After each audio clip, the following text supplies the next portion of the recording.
It was supposed to be a moment of relief. The Cleveland Browns had finally managed to scrape together their second win of the season, a much-needed victory that should have offered fans a brief breath of hope. But instead of celebration, the city of Cleveland found itself drowning in frustration. The fans weren't cheering as the clock hit 0. They were fuming. What should have been a sign of life felt like another nail in the coffin. Because this win didn't heal the Browns, it exposed them.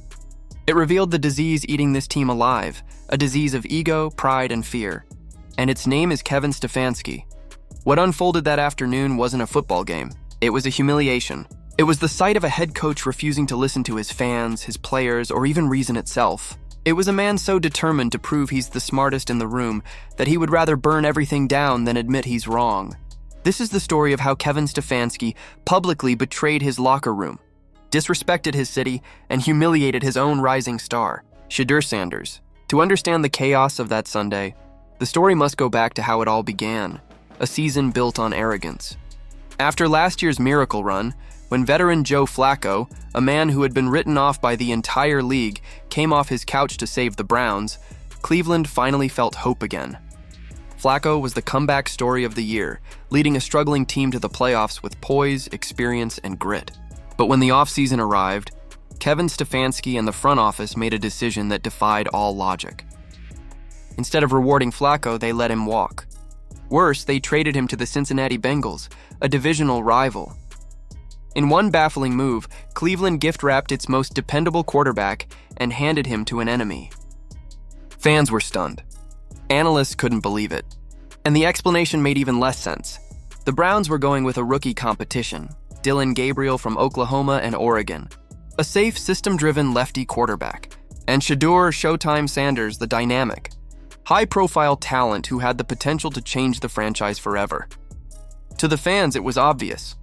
Gabriel might be efficient, but Sanders was electricity in human form. Cleveland had suffered through more than 2 decades of mediocre quarterbacks, 40 different starters since 1999. The dog pound was tired of safe.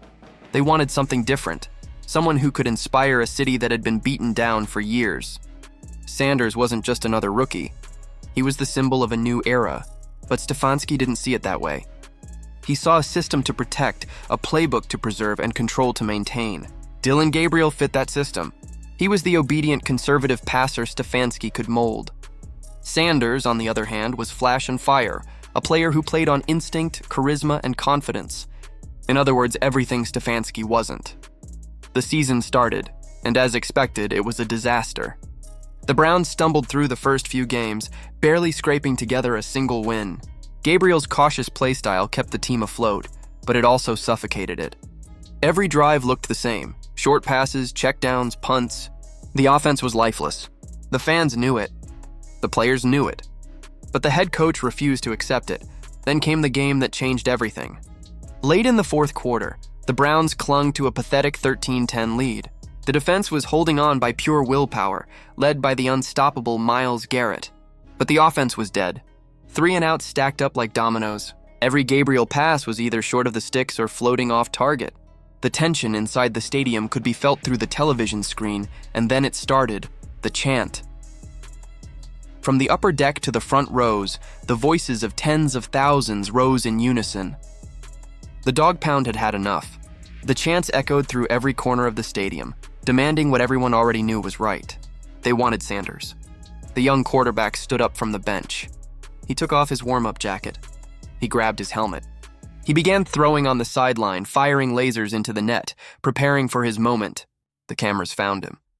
The Jumbotron flashed his image. The crowd erupted. It felt cinematic, the hero standing ready to rescue his team, his city, his legacy.